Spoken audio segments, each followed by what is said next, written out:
السلام علیکم معزز سامعین، میں ہوں آپ کا میزبان حافظ محمد طلحہ آصف، اور آپ دیکھ رہے ہیں اسپیشل ٹی وی کا ذی الحجہ اسپیشل پروگرام۔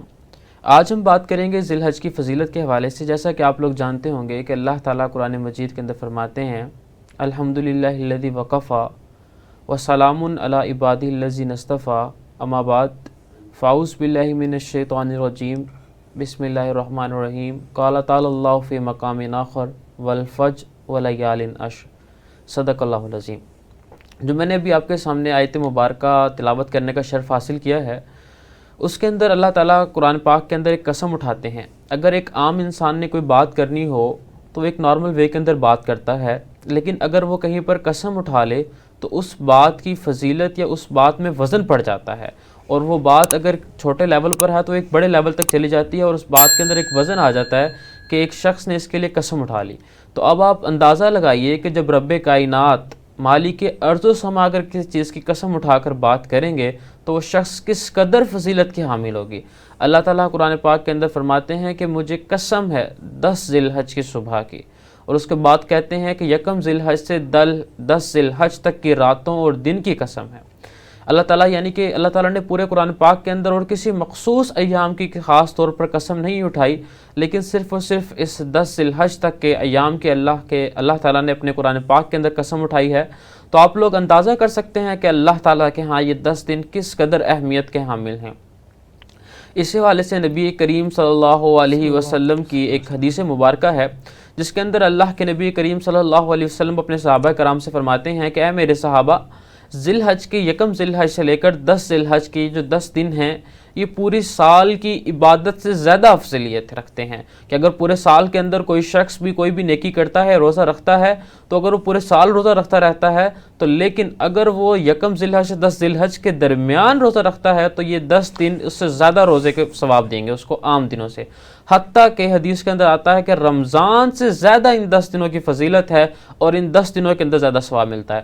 تو صحابہ کرام نے نبی کریم صلی اللہ علیہ وسلم سے پوچھا، اے نبی مکرم صلی اللہ علیہ وسلم، کیا ہمیں بتائیے کہ اگر کوئی شخص کیا قتال کرتا ہے عام دنوں کے اندر اور ان 10 دن کے اندر قتال کرتا ہے تو کیا اس قتال سے بھی زیادہ افضل ہوگا؟ تو اللہ کے نبی نے فرمایا جی بے شک، کہ جو قتال ہے جو پورے سال کا، اس سے بھی زیادہ افضلیت کے یہ 10 دن ہیں۔ فرمایا کہ ایک شرط کے علاوہ کہ اگر کوئی شخص اپنے گھر سے نکلے اپنی مال لے کر اور اپنی جان لے کر اور وہ اللہ کے راستے کے اندر لٹا دے تو بس وہ افضل ہوگی پورے سال کے اندر، نہیں تو اس 10 دن کی عبادت زیادہ افضلیت کی حامل ہوگی۔ تو ہمیں اس چیز سے اندازہ ہو جاتا ہے کہ اللہ تعالیٰ نے اس 10 دن کو کیا افضلیت کا مقام دیا ہے، اور نبی کریم صلی اللہ علیہ وسلم نے اپنے صحابہ کو کس قدر اس کی تلقین کی ہے۔ اور کیونکہ ذی الحج حرمت والے مہینوں کے اندر ہے، سورۃ التوبہ کے اندر اللہ تعالیٰ فرماتے ہیں کہ ہم نے تم پر 4 مہینے حرمت والے نازل کیے ہیں، جس کے اندر ذیقعد ہے، ذی الحج ہے، محرم ہے اور رجب ہے۔ اللہ تعالیٰ نے اس مہینے کے اندر قتال کو بھی منع فرمایا تھا، اور فرمایا تھا کہ یہ مہینے تمہارے لیے حرمت والے ہیں۔ تو ان تمام باتوں سے جو میں نے آپ کو حدیث کی روشنی میں اور قرآن پاک کی آیات کی روشنی میں بتائیں، ان سے یہ ہم سب کو بہت اچھے طریقے سے معلوم ہو جاتا ہے کہ کس طرح نبی کریم صلی اللہ علیہ وسلم کے ہاں اور اللہ کے ہاں اس کا کس قدر مقام اور رتبہ ہے۔ تو اسی سلسلے میں اسپیشل ٹی وی ایک پروگرام لایا ہے ذی الحج کے سلسلے میں، کہ ذی الحج کے معاملات، ذی الحج کے افادیت، ذی الحج کے فضائل آپ لوگوں تک بیان کیے جا سکیں، آپ لوگوں کو بتایا جا سکے، تاکہ آپ اس 10 دنوں کے اندر اعمال کر کے اپنے رب کو راضی کر سکیں اور اپنے رب کو منا سکیں۔ کیونکہ اللہ کے نبی کا فرمان ہے کہ ان 10 دنوں کے اندر ایک دن ایسا بھی آتا ہے کہ اگر کوئی شخص اس دن روزہ رکھتا ہے تو وہ روزہ اس کے 2 سال کے گناہوں کے کفارے کے لیے کافی ہو جاتا ہے۔ 1 سال جو اس کا پچھلا گزر گیا اور 1 سال جو اس کا اگلے آنے والا ہے، وہ اس پورے 2 سالوں کے اندر ایک دن کا روزہ اس کے لیے کافی ہو جائے گا۔ آپ اندازہ کریں کہ اللہ کے نبی کریم صلی اللہ علیہ وسلم نے پورے سال کے اندر کوئی اور ایسا دن نہیں بتایا کہ جس دن اللہ کے نبی نے کہا ہو کہ یہ ایک دن 2 سال کے گناہوں کی معافی کا اعلان ہے یا 2 سال کے گناہوں کے کفارہ ہے۔ تو اسی لیے بہت سے لوگ اس سے ناواقف ہوں گے، لا علم ہوں گے، تو اس لیے اسپیشل ٹی وی لایا ہے آپ کے لیے ذی الحج اسپیشل پروگرام، جس کے اندر ہم بات کریں گے مختلف مفتیان کرام سے، اور روز کوئی نہ کوئی ایک مسئلہ ڈسکس کریں گے۔ اس کے اندر ہم قربانی کو ڈسکس کریں گے، حج کو ڈسکس کریں گے، قربانی کے مسائل کو ڈسکس کریں گے۔ تو آپ بھی سوشل میڈیا کے تھرو اپنے سوالات ہمیں بھیج سکتے ہیں، جن کا ہم آپ کو جواب لے کر دیں گے مفتیان کرام سے۔ تو ہمارے ساتھ آج موجود ہیں پروگرام کے اندر مفتی نقیب اللہ صاحب، سید شاہ صاحب، اور اس کے علاوہ مفتی عبداللہ صاحب۔ السلام علیکم۔ وعلیکم السلام۔ سب سے پہلے تو میں آپ کو اس پروگرام کے اندر خوش آمدید کہتا ہوں کہ آپ لوگوں کی رہنمائی کرنے کے لیے یہاں پر تشریف لے کے آئے۔ اللہ تعالیٰ آپ کو اس کا اجر عظیم عطا فرمائے۔ جزاکم اللہ خیر۔ کیسے ہیں آپ؟ ٹھیک ہیں؟ طبیعت سے ٹھیک ہے؟ الحمدللہ ٹھیک ٹھاک۔ اچھا مفتی نقیب اللہ صاحب، سب سے پہلے میں آپ سے یہ جاننا چاہوں گا کہ جیسے میں نے تھوڑا سا بھی عرض کیا ہے اپنے ناقص علم کے مطابق، آپ مجھے بتائیے قرآن و حدیث کی روشنی کے اندر ان 10 ایام کی کیا فضیلت بیان کرتے ہیں اللہ تعالیٰ؟ بسم اللہ والصلاة والسلام علی رسول اللہ، اما بعد فاعوذ باللہ من الشیطان الرجیم، بسم اللہ الرحمن الرحیم۔ الیوم اکملت لکم دینکم واتممت علیکم نعمتی ورضیت لکم الاسلام دینا۔ اللہ رب العزت نے اسلامی تقویم کے اس آخری مہینے کے عشرہ اول کو بے تحاشا اہمیت بخشی، اور یہ بے تحاشا اہمیت کے حامل 10 دن ہیں۔ امام مروزی رحمۃ اللہ علیہ ایک امام گزرے ہیں، سن 300 ہجری کے راؤنڈ اباؤٹ ان کی وفات ہوئی، 294 میں ان کی وفات ہوئی۔ امام صاحب لکھتے ہیں کہ کل 3 ایسے عشرے ہیں جو اللہ رب العزت نے ایک سال کے اندر رکھے ہیں، اور وہ تینوں عشرے جو ہیں وہ انتہائی افضلیت کے حامل ہیں۔ کبار صحابہ اکرام اور تابعین نے اپنے دور میں عبادت کا ایک خاص نظم بنایا تھا، ایک خاص معمول بنایا تھا ان 3 عشروں کے اندر۔ ان میں پہلا عشرہ جو ہے وہ محرم الحرام کا پہلا عشرہ ہے کہ یہ بہت اہمیت کے حامل ہے۔ ایسے نہیں ہے کہ اسلام نے اہمیت دی، بلکہ اسلام سے قبل کے زمانے میں بھی محرم الحرام کے اول عشرے کو اہمیت حاصل تھی۔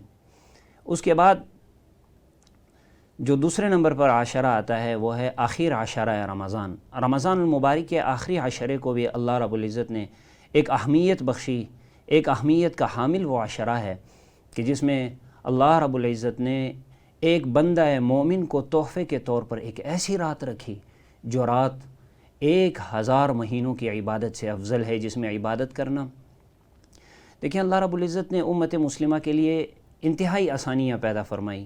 اور تیسرا عشرہ جو ہے امام مروزی رحمۃ اللہ علیہ نے لکھا وہ ہے ذی الحج کا مہینہ، عشرہ ذی الحج جس کو کہتے ہیں، وہ انتہائی اہمیت کے حامل ہیں۔ اس کی اہمیت کچھ وجوہات کی بنیاد پر ہے، جو اس کی فضیلت ہے اور اس کا شرف و شرافت ہے وہ کچھ وجوہات کی بنیاد پر ہے۔ وہ بتائیں کیا وہ میں 2-3 وجوہات آپ کے سامنے پیش کرتا ہوں۔ اول وجہ تو یہ ہے کہ حضرت ابراہیم علیہ السلام نے جب اپنے بیٹے اسماعیل ذبیح اللہ علیہ السلام ان کے ساتھ مل کر بیت اللہ کی تعمیر کی، اور اللہ رب العزت نے فرمایا کہ وَأَذِّن فِي النَّاسِ بِالْحَجِّ يَأْتُوكَ رِجَالًا وَعَلَىٰ كُلِّ ضَامِرٍ يَأْتُونَ مِن كُلِّ فَجٍّ عَمِيقٍ، آپ آواز لگائیں، حج کے لیے لوگوں کو بلائیں، وہ لوگ آپ کی طرف دوڑتے ہوئے آئیں گے، وہ رکبان اور ماشی کی صورت میں، یعنی سوار ہو کر آئیں گے اور پیدل آئیں گے، یہ اللہ رب العزت نے فرمایا۔ اور آپ دیکھیں کہ اسی مہینے کے اندر، اسی عشرہ ذی الحج کے اندر لوگ حج کی ابتدا کرتے ہیں اور اپنے حج کو اسی ذی الحج کے مہینے میں اختتام کو پہنچاتے ہیں۔ انتہائی اہمیت کا حامل جو یہ مہینہ سمجھا جاتا ہے وہ حج کے حوالے سے ہے۔ آگے چل کر ہم اس پہ بات کریں گے حج کے حوالے سے، اور اس کی حکمتوں کے حوالے سے ہم آگے چل کر پورا دن ہم اس کے اوپر رکھیں گے انشاءاللہ تعالی، جس کے اندر ہم ڈیٹیل سے لوگوں کو حج کے متعلق بتا سکیں، لوگوں کو تفصیل سے بتائیں گے۔ اور دوسرا اہمیت کا حامل یہ مہینہ ہے کہ اس کے اندر اللہ رب العزت نے ایک انتہائی بڑی آزمائش میں جب حضرت ابراہیم علیہ السلام کو ڈالا، یعنی اپنے بیٹے کو، اپنے لخت جگر کو، اپنے پسر کو چھری کے نیچے رکھا، وہ ایک واقعتاً عجیب منظر تھا کہ اللہ رب العزت نے وہ بھی واقعہ اسی مہینے میں پیش آیا، اور اس وجہ سے بھی یہ اہمیت کے حامل ہے۔ اور عبادات میں یہ دونوں عبادتوں کو اہمیت حاصل ہے، ایک اگر فرض ہے تو دوسرے فرضیت کے برابر واجب ہے، یہ دو۔ اور تیسری جو سب سے بڑی بات ہے ہمارے لیے باعث شرف و افتخار ہے، وہ ہے کہ 10 ذی الحج کو یہ دین ہم پر مکمل ہوا۔ جیسے آپ کے سامنے میں نے سورہ مائدہ کی آیت پڑھی، الیوم اکملت لکم دینکم واتممت علیکم نعمتی ورضیت لکم الاسلام دینا، کہ آج میں نے تم پر دین کو مکمل کر دیا، اور اللہ رب العزت نے اپنی رضا کا اعلان کر دیا۔ اور یہ بات جب یہودیوں نے سنی تو وہ حضرت عمر رضی اللہ تعالیٰ عنہ کے پاس آئے اور کہا کہ آپ کو اللہ رب العزت نے تو بہت عیدوں سے نوازا ہے، ایک عید ہم اس کو عید بناتے اگر ہمارے پاس ایسی آیت اترتی ہمارے نبی پر کہ الیوم اکملت لکم دینکم و اتممت علیکم نعمتی و رضیت لکم الاسلام دینا، دین مکمل ہو گیا۔ اور اس دن رسول اللہ صلی اللہ علیہ وسلم نے خطبہ حجۃ الوداع ارشاد فرمایا، جس کے اندر رسول اللہ صلی اللہ علیہ وسلم نے فرمایا، آج کے ہمارے اس ٹرانسمیشن سے متعلق جو بات میں نے وہاں سے لی، الا خبردار، ان الزمان قد استدار کہیئتہ یوم خلق السماوات والارض، کہ یہ جو زمانہ ہے یہ گھوم رہا ہے جس حیت پر اللہ رب العزت نے جس وقت سے آسمان و زمین کو بنایا، یہ اسی حیت پر گھوم رہا ہے، چل رہا ہے۔ السنۃ 12 شہرا اربعۃ منہا حرم، اللہ تعالیٰ نے سال 12 مہینے کا بنایا، دیکھیں 12 مہینے کا، اور ان میں 4 مہینے جو ہیں وہ اشہر حرم ہیں، یعنی حرمت والے مہینے ہیں۔ اس پہ بھی ہم چل کے آگے ابھی بحث کرنے والے ہیں کہ حرمت کے مہینے کیسے ہیں اور کس حساب سے ہیں اور اس کی کیا حکمتیں ہیں اور کیا فلسفہ ہے اس کا، اس کو ہم چل کر بیان کریں گے۔ تو رسول اللہ صلی اللہ علیہ وسلم نے فرمایا، ثلاث متتالیات ذو القعدۃ و ذو الحجۃ والمحرم ورجب مضر الذی بین جمادہ و شعبان۔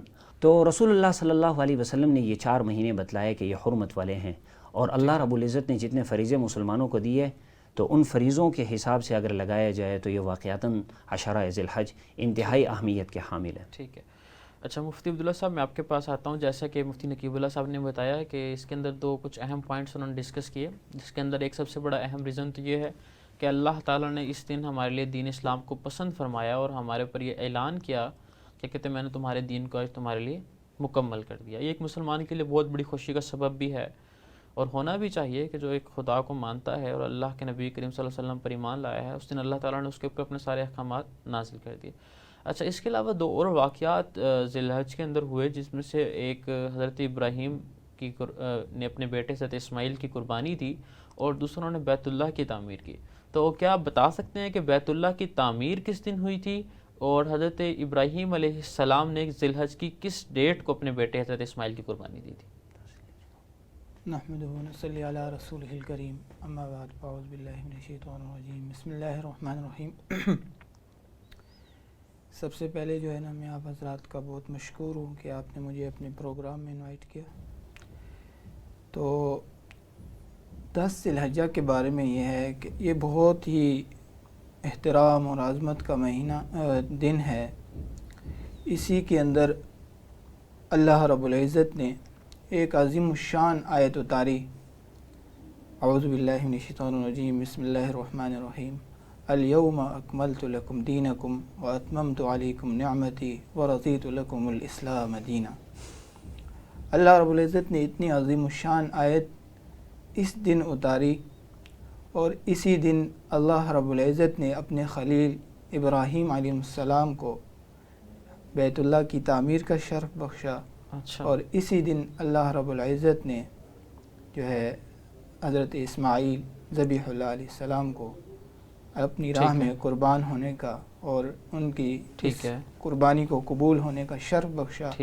اور اسی کی یاد میں آج مسلمان یہاں پر بھی اور مکہ شریف میں بھی جو ہے نا قربانی کا عمل پیش کرتے اللہ کی بارگاہ میں۔ صحیح ہے۔ اچھا، جیسے آپ نے بتایا کہ 10 ذی الحج کا ہی دن تھا کہ جس دن اللہ تعالیٰ نے قربانی کا حکم بھی دیا، اور 10 ذی الحج کا ہی دن تھا کہ جس دن اللہ تعالیٰ نے تعمیر کا حکم دیا کہ تم آپ لوگ کعبے کی تعمیر کرو تاکہ پاک لوگ اس کی طرف آ سکے۔ اللہ تعالیٰ نے قرآن پاک میں جگہ جگہ اس واقعے کا ذکر فرمایا ہے کہ ہم نے ابراہیم علیہ السلام اور ان کے بیٹے کو کہا کہ آپ کعبے کی تعمیر کریں تاکہ پاک لوگ اس کے اندر داخل ہو سکیں، اپنے رب کے گھر کا طواف کر سکیں۔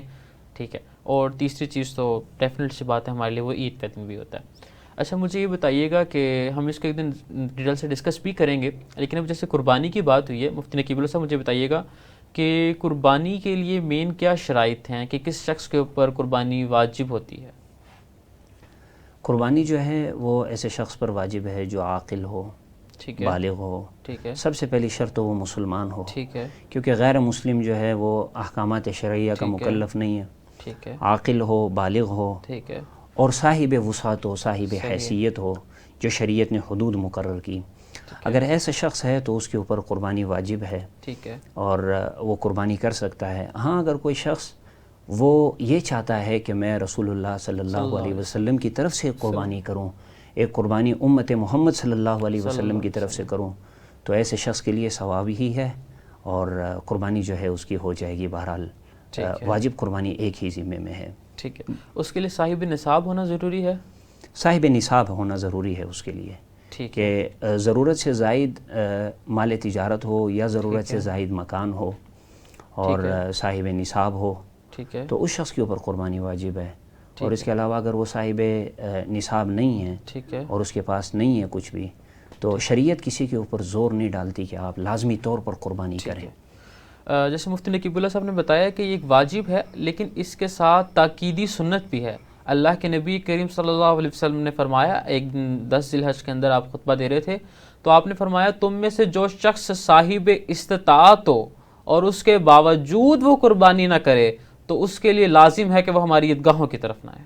جی، اللہ کے نبی نے آج تک کسی کو منع نہیں فرمایا کہ وہ ہماری عیدگاہ کی طرف نہ آئے یا نماز نہ پڑھے، لیکن اللہ کے نبی کریم صلی اللہ علیہ وسلم اس شخص سے اس قدر برہم ہوئے کہ جس نے استطاعت کے باوجود قربانی نہ کی تو اللہ کے نبی کریم صلی اللہ علیہ وسلم نے فرمایا کہ وہ ہماری قربان گاہوں کی طرف ہی نہ آئے، عیدگاہوں کی طرف نہ آئے. بالکل. ٹھیک ہے. اچھا مجھے مفتی عبداللہ صاحب یہ بتائیے گا کہ جو ہے ایک شخص ہے جس کے پاس ایکسٹرا مال بھی پڑا ہے لیکن اس نے قرض بھی دینا ہے، جی، تو جو اس کا نصاب ہوگا وہ پہلے جو اس کے پاس مال پڑا ہے وہ اس سے قرض نکال کر ہوگا، اس کو حساب لگانا ہوگا، یا قرض کے علاوہ وہ حساب لگا سکتا ہے؟ جی، بسم اللہ الرحمن الرحیم.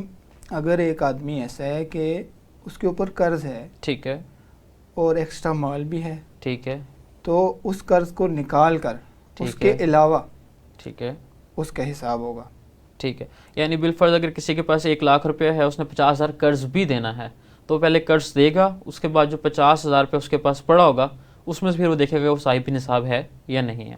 ٹھیک ہے. ایک بات درمیان میں کروں گا کہ جی جی، جو صاحب نصاب ہے صرف ٹھیک ہے. پیسوں میں نہیں ہوگا، ٹھیک ہے، اس میں سونا چاندی جو ٹھیک بھی ہے. آپ کے پاس مالیت کی چیزیں ہیں ضرورت ٹھیک ہے. کے علاوہ ٹھیک ہے، نصاب جو عام نصاب ہے وہی ہوگا. ٹھیک ہے. وہ تو ہم نے ایک ایگزامپل کے طور پہ لیا نا، ہاں کسی جی. کے پاس 1,00,000 روپے ہے جی. تو 1,00,000 کی مالیت کا سونا ہو سکتا ہے، 1,00,000 کی مالیت کی چاندی ہو سکتی ہے بالفرض، ہاں، ٹھیک جی. ہے، یا اس کے پاس ایکسٹرا کوئی چیز پڑی ہو سکتی ہے دور حاضر کی جو اس کی ضرورت کے اندر نہ ہو اور سال ہو گیا ہو وہ اس کے استعمال کے اندر نہ آئی ہو، تو اس کی جو ہے نا ویلیو آف منی کو کلیکٹ کیا جائے گا. اور قربانی بھی قربانی والے دن کی بات ہے، ٹھیک ہے، یعنی 10 ذی الحجہ کو اگر اس کے پاس اتنی مالیت ہے. ٹھیک ہے. اچھا اگر کسی کے پاس اتنی مالیت تھی اور اس نے 9 ذی الحجہ یا 8 ذی الحجہ کو خرچ کر لی، ہاں، تو کیا اس پر بھی واجب ہوگی یا نہیں ہوگی؟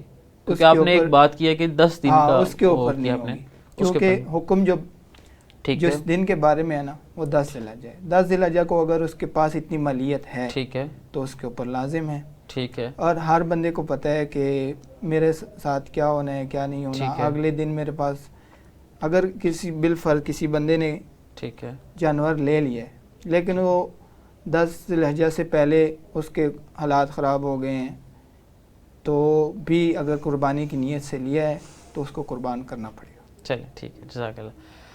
اچھا مجھے سامعین ابھی یہاں پر وقت ہوا چاہتا ہے ایک بریک کا، ہمارے ساتھ جڑی رہیے، انشاءاللہ تعالیٰ آپ سے ملاقات ہوگی بریک کے بعد اور جانیں گے مزید ذی الحجہ کے حوالے سے معلومات. بیک معزز سامعین، ابھی ہم بریک سے پہلے ڈسکشن کر رہے تھے قربانی کے حوالے سے، تو مزید اس کے اندر ہم ایک دو کوسچنز اور ایڈ کریں گے، اس کے بعد ہم ایک نیکسٹ ٹاپک کی طرف بڑھتے ہیں. اچھا مفتی نقیب اللہ صاحب، ایک لاسٹ کوسچن مجھے قربانی کے حوالے سے بتائیے گا کہ قربانی کے حوالے سے ایک عام طور پر یہ بات بھی بہت مشہور ہے اور نبی کریم صلی اللہ علیہ وسلم کا فرمان مبارک بھی ہے کہ جس شخص نے قربانی کرنی ہوتی ہے کہ وہ 10 یکم ذی الحج سے لے کر 10 ذی الحج تک نہ ناخن کاٹتا ہے نہ بال کاٹتا ہے. اس کے حوالے سے مجھے حدیث یا قرآن پاک سے مکمل تفصیلی بیان آپ دے دیں مختصراً، تاکہ سننے والوں کا بھی بھلا ہو سکے. یہ ایک مسئلہ میں واضح کرتا چلوں کہ یکم ذی الحجہ سے لے کر جو 10 ذی الحجہ تک ہے وہ آپ ناخن بھی نہیں کاٹ سکتے، بال بھی نہیں تراش سکتے. ٹھیک ہے، یہ مستحب عمل ہے. ٹھیک ہے، اور مستحب عمل ہے کہ یہ کہا گیا کہ آپ ایسا کریں. اس کی ایک حکمت ہے، ایک وجہ ہے، وہ یہ ہے کہ ان دنوں کے اندر حجاج اکرام حج کرنے جاتے ہیں، ٹھیک ہے، اور حج کی آپ کو معلوم ہوگا یہ ایک عاشقانہ عبادت ہے، بالکل ایسے ہی ہے، اور ایسی عبادت ہے کہ جن کے اندر لوگ اللہ کے عشق میں منہمک ہوتے ہیں، ٹھیک ہے، تو وہ وہاں پہ نہ بال کاٹتے ہیں، نہ وہاں پہ خوشبو لگاتے ہیں، وہ احرام کی حالت میں جاتے ہیں۔ تو جو لوگ غریب ہیں، جو نہیں جا سکتے، تو ان کو یہ کہا گیا کہ آپ تشبہ اختیار کریں ان لوگوں کی کہ جو حجاج ہیں، جو حج کرنے گئے ہیں، تاکہ تشبہ کی وجہ سے اللہ کی رحمت آپ کی طرف متوجہ ہو جائے، ٹھیک ہے، کیونکہ رسول اللہ صلی اللہ علیہ وسلم کی حدیث ہے من تشبہ بقوم فہو من، بالکل، جو جس قوم کی مشابہت اختیار کرتا ہے وہ ان میں سے ہو جاتا ہے۔ ٹھیک ہے، تو تشبہ اختیار کرنے کی یہی صورت ہے، ہم بھی ناخن نہیں کاٹتے اور بال نہیں کاٹتے، ٹھیک ہے، اور یوں کر کے ہمیں ایک تشبہ حاصل ہو جاتی ہے تاکہ اللہ کی رحمت بھی ہماری طرف متوجہ ہو۔ ٹھیک ہے۔ یہ تو بالکل آپ نے ایسی بات کی، اللہ تعالیٰ چاہتا ہے کہ جو اس کے بندے ہیں وہ عشاق کی حالت کے اندر اللہ سے عشق کرتے ہوئے، جیسے اللہ تعالیٰ قرآن پاک فرماتے ہیں میرے بندے مجھے تجھ سے محبت ہے، تجھے بھی میری محبت کا واسطہ، تو مجھ سے محبت کر۔ کتنا خوبصورت کلام ہے اور کتنی پیاری بات ہے۔ جی بالکل۔ تو اللہ تعالیٰ چاہتے ہیں کہ جو اللہ سے بندے اللہ کی محبت کرنے والے ہیں وہ اللہ تعالیٰ سے ملنے کے لیے دنیا سے غافل ہو کر، دنیا کی خوشبوؤں سے، لذات سے غافل ہو کر، ہر چیز کو چھوڑ چھاڑ کر عاشقوں کی طرح اللہ سے ملنے کو وہاں پر جائیں۔ اور اللہ تعالیٰ ایسے ہی لوگوں کے لیے قیامت کے دن اعلان فرمائے گا، فرشتے اعلان کریں گے جب عرش زمین پر آئے گا تو اللہ تعالیٰ کے فرشتے اعلان کریں گے کدھر ہیں وہ لوگ جو دنیا میں خدا سے محبت کیا کرتے تھے۔ اللہ آج ان کے لیے عرش کا سایہ میسر ہے، وہ آئیں اور اپنے رب کے عرش کے سائے کے اندر آ جائیں۔ یہ مقام ان خاص لوگوں کے لیے ہوگا جو صرف اللہ سے محبت کیا کرتے تھے۔ واقعی میں اللہ تعالیٰ بہت بڑے قدردان ہیں اور محبت کرنے کا صلہ بھی دینے والے ہیں قیامت والے دن، اور دنیا کے اندر بھی اللہ تعالیٰ اپنے عاشقوں کو اسی طریقے سے نوازا کرتے ہیں۔ اچھا مفتی عبداللہ صاحب، میرا ایک سوال ہے کہ جیسے میں ابھی مفتی نقیب اللہ صاحب سے پوچھا کہ یہ تو ان کے لیے مسئلہ واضح ہو گیا کہ جنہوں نے قربانی کرنی ہے، ٹھیک ہے، اور یہ مستحب عمل ہے، جی ہاں، تو اس کے علاوہ ایک شخص جس نے قربانی نہیں کرنی، ٹھیک، اس کا قربانی کا ارادہ نہیں ہے، تو لیکن وہ صرف ویسے ہی بال اور ناخن نہ کٹوائے، تو اس کے لیے کیا حکم ہے؟ کیا اس کو بھی اسی درجے کا ثواب ملے گا یا اس کا ثواب اس سے کم ہوگا، یا فضیلت میں وہ اس کے لیے کم ہوگی چیز؟ بسم اللہ الرحمن الرحیم۔ سب سے پہلی بات یہ ہے کہ یہ جو مستحب عمل ہے ٹھیک ہے، یہ ان لوگوں کے لیے جو قربانی کریں گے۔ ٹھیک ہے، جو بندہ قربانی نہیں کر سکتا ٹھیک ہے، وہ بھی ان کا تشبہ اختیار کر سکتا ہے اور صحیح۔ ثواب کما سکتا ہے، ٹھیک ہے، لیکن جو احادیث میں وارد ہوا ہے، جو آیا ہے، وہ انہی لوگوں کے لیے آیا ہے جو قربانی کریں گے، تو ٹھیک ہے، قربانی کے ساتھ ساتھ یہ سنت بھی پوری کریں گے، مستحب ٹھیک عمل ہے، آپ صلی اللہ علیہ وسلم نے فرمایا، تو اس طرح ان کو حج کرنے والوں کے ساتھ تشبہ اختیار ہوگا۔ عام آدمی بھی ثواب حاصل کر سکتا ہے، ٹھیک ہے، لیکن یہ صرف قربانی کرنے والوں کے سے ٹھیک۔ ان کے لیے اچھا مفتی نقیب فرمایا صاحب، گیا۔ ایک لاسٹ کوشچن پھر ہم اس ٹاپک کو وائنڈ اپ کرتے ہیں۔ میں آپ سے یہ پوچھنا چاہوں گا کہ جیسے ہم جمعے والے دن ناخن کو تراشتے ہیں جی سنت سمجھ کر اور جی۔ ثواب کی نیت سے نا، جی اور جب یہ جمعہ جو آئے یکم ذی الحج سے لے کر 10 ذی الحج کے درمیان میں، جی تو کیا اس دن ایک شخص اس نے قربانی نہیں کرنی، ٹھیک ہے، جی تو وہ اس کے اندر کس چیز کو پرائرٹی پہ دے؟ ایک تو کہ جمعے والے دن کی سنت کو یا اس 10 ذی الحج والی سنت کو؟ دیکھیں یہ جو 10 ذی الحج کا جو استحباب ٹھیک ہے، ہے، مستحب ہونا ہے، ٹھیک ہے، یہ عشق کی وجہ سے ہے، ٹھیک ہے، اور شرعی مسئلے سے اگر آپ کو واقف کرتا چلوں آپ کو اور ناظرین کو، تو شرعی مسئلہ یہ ہے کہ اگر کسی شخص کے ناخن اتنے بڑے ہوئے ہیں کہ وہ بالکل حد کراہت تک پہنچ چکے ٹھیک ہے، ہیں، تو اس شخص پر لازم ہے وہ ناخن کاٹے، ٹھیک ہے، لیکن یہ ہے کہ ایک عاشق کی طرح اگر وہ نہیں کاٹتا تو اللہ کی رحمت اس کی طرف بھی متوجہ ہے۔ ٹھیک ہے، نہیں میرا مطلب یہ ہے کہ ایک شخص نے یکم ذی الحج کو کاٹ لیے، جی ٹھیک ہے، اور اس نیت سے کہ 10 ذی الحج تک میں اس کو بڑھاؤں گا، اور اس میں قربانی کرنے کا بھی اس کا ارادہ نہیں ہے، جی درمیان میں جمعے والا دن بھی آ گیا، جی تو اب وہ جمعے کی ثواب والی نیت سے کاٹ لے یا اپنے 10 ذی الحج والی؟ اپنے 10 ذی الحج والے اس کو ترجیح دے، چونکہ وہ ٹھیک ہے، ایک مستحب کے ساتھ ایک عاشقانہ توجیہ بھی اس میں شامل ہے، جو ٹھیک ہے، بعض شراح حدیث نے اس کو بیان کیا ہے کہ ٹھیک یہ حج کے ساتھ ایک جو حجاج اکرام ہیں ان کے ساتھ ایک مشابہت ہے، تو ٹھیک ہے، تاکہ اللہ کی رحمت اس کی طرف متوجہ ہو، ٹھیک تو وہ اپنے اس عاشقانہ رسم کو ٹھیک ہے، برقرار رکھتے ہوئے، ان سے تشبہ حاصل کرتے ہوئے، ٹھیک ہے، اور وہ نہ کاٹیں۔ صحیح۔ اچھا مجھے ایک بات آپ بتائیے گا مفتی عبداللہ صاحب، ایک بہت ہی پیاری ہم جو ہے نا 3 دن کے اندر ایک کرتے ہیں، اللہ اکبر لا الہ الا اللہ، اللہ اکبر وللہ الحمد۔ بخاری کی ایک حدیث ہے جس کے اندر اللہ کے نبی کریم صلی اللہ علیہ وسلم فرماتے ہیں کہ ان 10 دنوں کے اندر اللہ تعالیٰ کی تکبیرات کو مزید بلند کرو، اس کی حمد کو مزید بلند کرو. تو یا وہ ایک تو چیز ہے کہ عام مسلمان جو ہے وہ اس کو 3 دن کے اندر یا 4 دن کے اندر ہر نماز کے بعد اس کو پڑھتے ہیں. لیکن ایک روایت اور بھی ملتی ہے اسلاف سے کہ ابن عمر اور حضرت ابو ہریرہ رضی اللہ تعالیٰ عنہ یکم ذی الحج سے لے کر 11 ذی الحج تک ان تکبیرات کو بازار کے اندر بلند کیا کرتے تھے. اللہ اکبر لا الہ الا اللہ اللہ اکبر وللہ الحمد. ٹھیک ہے، ایک تو یہ چیز ہوگی کہ نماز کے بعد اونچی آواز کے اندر پڑھنا نا، چاہے آپ انفرادی نماز پڑھ رہے ہیں تب بھی آپ کے لیے ضروری ہے، چاہے آپ جماعت کے ساتھ نماز پڑھ رہے ہیں تب بھی آپ کے لیے بلند آواز میں پڑھنا ضروری ہے. تو یہ والا رویہ کس طریقے سے ہے، یا یہ والی سنت جو ہے صحابہ کرام کی، ابن عمر کی یا ابو ہریرہ رضی اللہ تعالیٰ عنہ کی، تو یہ ہمارے معاشرے میں بہت کم دیکھی جاتی ہے کہ لوگ بازاروں کے اندر جا کے اللہ تعالیٰ کی حمد و ثنا اور تکبیرات کو بلند کر رہے ہیں. تو زیادہ تر عمومی طور پہ صرف وہ نماز کے بعد والی سنت ہی اپنائی جاتی ہے. تو اس سنت کے حوالے سے آپ تھوڑی سی روشنی ڈالیں. بسم اللہ الرحمن الرحیم. بہت اچھا کوسچن کیا آپ نے. ہمارے معاشرے کے متعلق اس کے اندر بہت سی جو ہے نا کمیاں ہیں ہمارے اندر جو ہے نا.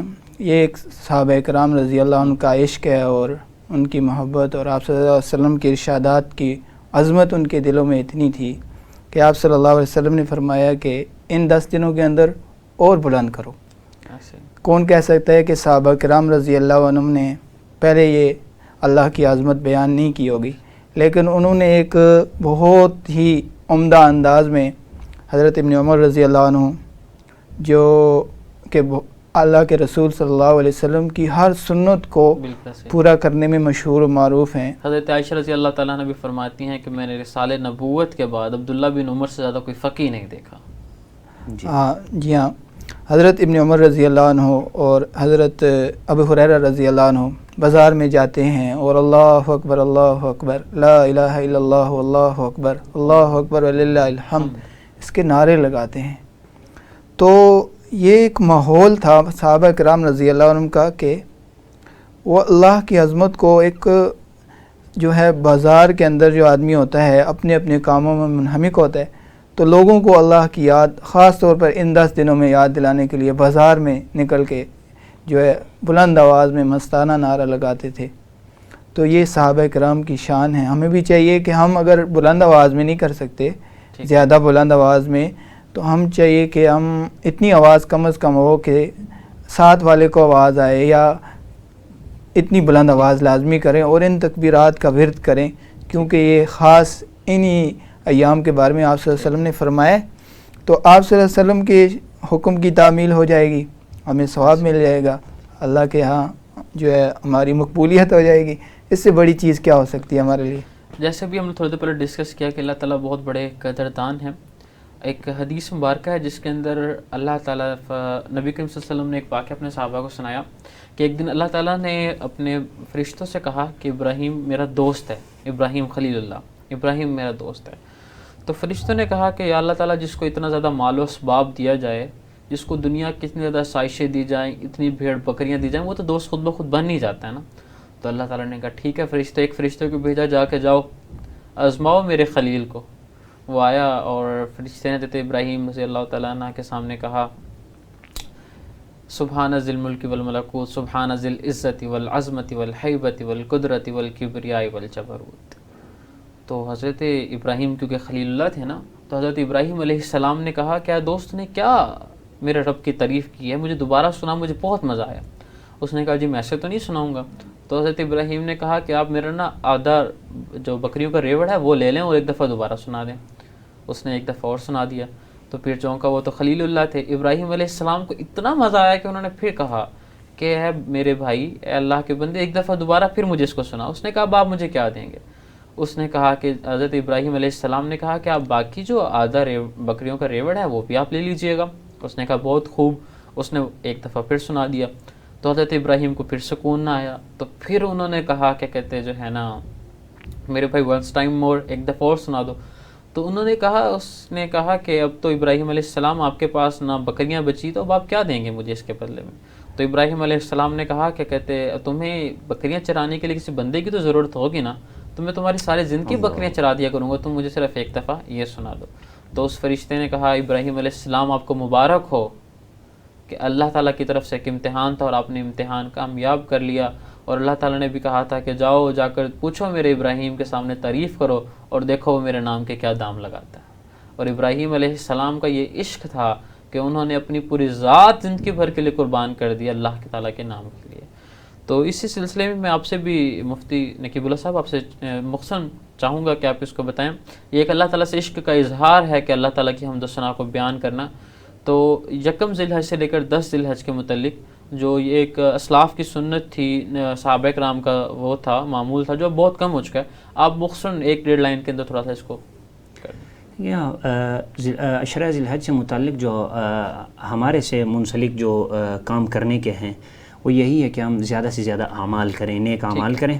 نہیں آپ تکبیرات کے حوالے سے بتا دیں. تکبیرات یہی ہے کہ تکبیرات جو ہیں وہ بھی جو میں پہلے بات عرض کر چکا ہوں کہ وہ ایک حاجیوں کے ساتھ جو ایک مناسبت ہے اور حضرت ابراہیم خلیل اللہ کی ان اداؤں کو زندہ کرتے ہوئے ان تکبیرات کی کثرت صحابہ کرام فرماتے تھے اور اسلاف فرماتے تھے. اور یہی کثرت تھی کہ وہ بازاروں کے اندر جاتے لوگوں کو غفلت سے جگانے کے لیے اور لوگوں کو دنیاوی مشاغل سے دور کرنے کے لیے کہ آؤ دین کی طرف. امام ابن تیمیہ کی ایک بات یاد آئی, وہ فرماتے ہیں کہ ذی الحج کے پہلے 10 دن جو ہیں ان کے دن رمضان کے آخری عشرے سے افضل ہیں اور رمضان کی راتیں جو ہیں وہ ذی الحج کی راتوں سے افضل ہیں. اور دیکھیں اتنی افضل گھڑیوں کے اندر اگر ہم ان کو واقعتاً قدردان بن جائیں اور ہم ان کو قدر والے گردانیں تو یقیناً عند اللہ اس کا بڑا مرتبہ ہوگا اور عظیم المرتبہ گردانے جائیں گے. اچھا, ان 10 دنوں کے اندر ایک دن بہت عظمت کا حامل ہے جسے یوم عرفہ بھی کہا جاتا ہے, جس کے اندر نبی کریم صلی اللہ علیہ وسلم نے فرمایا کہ جو شخص یوم عرفہ کا روزہ رکھے گا وہ روزہ اس کے 2 سال کے گناہوں کے کفارہ ہو جائے گا, وہ اس کے 2 سال کے گناہوں کو مٹا دے گا. 1 سال جو گزشتہ اور 1 سال جو آئندہ آنے والا ہے. یعنی میرے خیال سے اگر ہم تھوڑی سی تحقیق کریں یا علمی جائزہ لیں تو اور کسی ایسے روزے کو اتنی فضیلت حامل نہیں ہے کہ کہتے جو ایک روزہ 2 سال کے لیے کافی ہو جائے. تو اس روزے کے حوالے سے اب میں چاہوں گا کہ آپ یوم عرفہ کے روزے کے حوالے سے تھوڑا سا ہمارے سننے والوں کو دیکھنے والوں کو بتا دیں. بسم اللہ الرحمن الرحیم. آپ نے جو حدیث بیان کی ہے ترمذی شریف کی حدیث ہے حضرت ابو ہریرہ رضی اللہ تعالیٰ عنہ سے, اس میں یہی ہے کہ باقی دنوں کے روزے جو ہیں ان کا ثواب تو 1 سال کے روزوں کے برابر ہے, لیکن جو ذی الحج کی 9ویں تاریخ یوم عرفہ تھا, عرفہ کے دن کا روزہ ہے, ٹھیک ہے, اس کی فضیلت یہ ہے کہ 1 سال پچھلا 1 سال ماہ بعد, ٹھیک ہے, اس کے روزہ رکھنے کی فضیلت کی وجہ سے آپ کے گناہ معاف ہو جائیں گے. ٹھیک ہے. تو یہ ترمذی شریف کی حدیث ہے, ٹھیک ہے, اس کے اندر اس کی عظمت کو بیان کیا گیا ہے. ٹھیک ہے. تو یوم عرفہ جو ہے یہ بہت ہی عظمت اور فضیلت والا دن ہے. صحیح.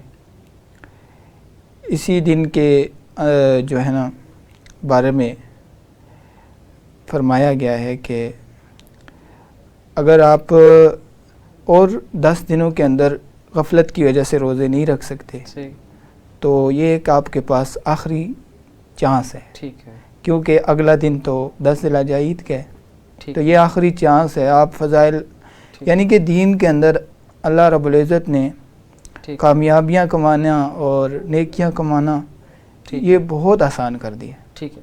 اچھا مفتی نقیب اللہ صاحب, جیسے بھی ہم یوم عرفہ کے حوالے سے بات کر رہے تھے کہ عام لوگوں کے لیے تو یوم عرفہ کا ہے اور اس کے اندر جو ہے حاجیوں کے لیے یہ روزہ نہیں ہوتا کہ ایک دن حدیث مبارک ہے کہ جس کے اندر نبی کریم صلی اللہ علیہ وسلم کے پاس صحابہ کرام ایک پیالہ لے کر آئے, کیونکہ وہ ادب کی وجہ سے ڈائریکٹ نہیں پوچھتے تھے, تو انہوں نے پانی پیش کیا کہ اگر نبی کریم صلی اللہ علیہ وسلم کا روزہ ہوگا تو آپ اس کو نہیں پئیں گے, لیکن نبی کریم صلی اللہ علیہ وسلم نے اس کو پی لیا اور اس بات سے ظاہر کیا کہ حاجیوں کے لیے اس دن کا روزہ نہیں ہے. اچھا مجھے اس کے حوالے سے بتائیے گا کہ آپ اس حدیث کا کوئی ریفرنس وغیرہ اس روزے کے حوالے سے کوئی ایک دینا چاہیں تو. باب الحج تقریباً صحاح ستہ کے اندر تمام جو محدثین ہیں انہوں نے قائم کیا ہے اور اس میں رسول اللہ صلی اللہ علیہ وسلم کے حج کو بھی بیان فرمایا. اس حدیث کے حاشیے اور تشریح کے حوالے سے یہی ہے کہ رسول اللہ صلی اللہ علیہ وسلم کے پاس ہدی تھی, وہ جانور تھا کہ رسول اللہ صلی اللہ علیہ وسلم نے قربان کرنا تھا وہاں قربان گاہ میں.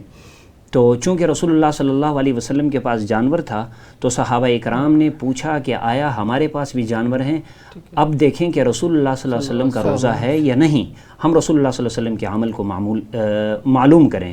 تو صحابہ اکرام نے استفسار تو نہ فرمایا، البتہ ایک پیالہ ٹھنڈے پانی کا پیش کیا کہ رسول اللہ صلی اللہ علیہ وسلم اس کو پیتے ہیں یا نہیں۔ آپ صلی اللہ علیہ وسلم نے اس کو پیا اور یہ پیغام دیا کہ وہ حاجی کہ جس کے پاس جانور ہوگا، ہدی ہوگی، اس کے لیے یہ نہیں ہے کہ وہ روزہ رکھے یوم عرفہ کو، اور یوم عرفہ کو باقی جو لوگ ہیں جو حج نہیں کر سکتے ان کے لیے یہی ہے کہ وہ روزہ رکھیں۔ ٹھیک ہے، اچھا ماشاءاللہ ہم نے بہت ہی پیاری گفتگو کی اور بہت سے ہم نے مسائل سیکھنے کی کوشش بھی کی آپ مفتیان کرام سے، اور ہمارے سننے والوں کو دیکھنے والوں کو بھی اس کا بہت زیادہ فائدہ ہوا ہوگا۔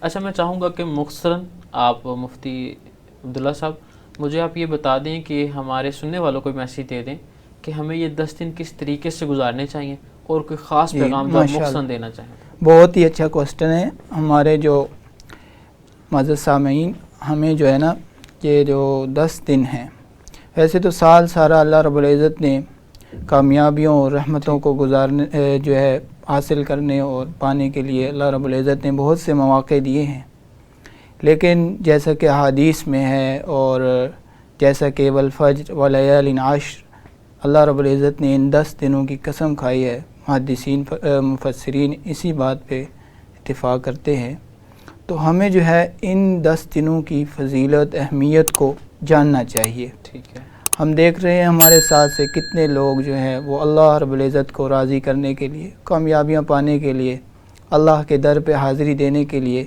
یہاں سے روانہ ہوتے ہیں۔ ہمارے کتنے سامعین ہوں گے وہ جو یہاں سے نہیں جا سکتے، کسی کے پاس وقت نہیں ہے، یا کسی کے پاس دولت نہیں ہے، کسی کے پاس صحت نہیں ہے، کسی کے پاس کوئی بھی مجبوری ہے جس کی وجہ سے وہ نہیں جا سکتا، کسی کا ویزا نہیں لگتا، تو ہم یہاں پر رہ کر بھی جو ہے ان 10 ایام کی فضائل کو حاصل کر سکتے ہیں۔ سب سے پہلے ہمیں یہ چاہیے کہ ہم نمازوں کی طرف آ جائیں، ٹھیک ہے، اپنے اللہ کو راضی کرنے کی طرف آ جائیں، پھر ہم جو ہے اللہ کے ذکر کی طرف آ جائیں، آپ صلی اللہ علیہ وسلم کے درود کی طرف آ جائیں۔ ٹھیک ہے۔ اچھا مفتی نقیب اللہ صاحب صرف مختصراً 1 منٹ کے اندر آپ کوئی ایک میسیج دینا چاہیں سننے والوں کو ان 10 دنوں کے حوالے سے، میں تاکہ ہم اس کو وائنڈ اپ کر سکیں۔ ناظرین کو ایک پیغام دوں گا، وہ یہی ہے کہ جس طرح اللہ اور اللہ کے رسول نے جتنے ہمیں انعامات ان 10 دنوں کے حوالے سے دیے، واقعتاً اگر ہم ان انعامات کو اپنے دل میں اتاریں تو انشاءاللہ اللہ کی ذات سے امید ہے کہ اللہ ہمیں عبادت کرنے کا ایک توفیق نصیب فرمائیں گے اور ہم اس میں عبادت کریں۔ بہت شکریہ، آپ نے بہت ہی خوبصورت بات کی۔ آپ لوگوں کا بہت شکریہ کہ آپ لوگ اپنے قیمتی وقت میں سے ہمارے ویورز کے لیے ٹائم نکال کر آئے، آپ نے بہت ہی خوبصورت باتیں ان کو سکھائی اور دین کے حوالے سے رہنمائی فراہم کی۔ اسی کے ساتھ ساتھ آپ دونوں کا بہت شکریہ۔ معزز سامعین، انشاءاللہ تعالیٰ آپ سے پھر ملاقات ہوگی اگلے ایپیسوڈ کے اندر، جس کے اندر ہم اسی طریقے سے ڈسکس کریں گے اور مسائل کو۔ ایک دن ہم حج کے حوالے سے ڈسکس کریں گے تفصیل، ایک دن ہم قربانی کے حوالے سے ڈسکس کریں گے اور قربانی کے مسائل پہ ڈسکس کریں گے، فضائل پہ ڈسکس کریں گے۔ قربانی کے حوالے سے اگر آپ کو کوئی بھی مسئلہ ہو تو آپ ہمارے ڈیجیٹل کے اوپر، ہمارے فیس بک، یوٹیوب کے اوپر ہم سے کوسچنس پوچھ سکتے ہیں، جن کے جواب ہم آپ کو ان مفتیان کرام سے لے کر دیں گے اور آپ لوگوں کی رہنمائی فرمائیں گے۔ انشاءاللہ تعالیٰ آپ سے ملاقات ہوتی ہے اگلے کسی ایپیسوڈ کے اندر، تب تک اپنے میزبان محمد طلحہ آصف کو اجازت دیجیے۔ وآخر دعوانا الحمد للہ رب العالمین، والسلام۔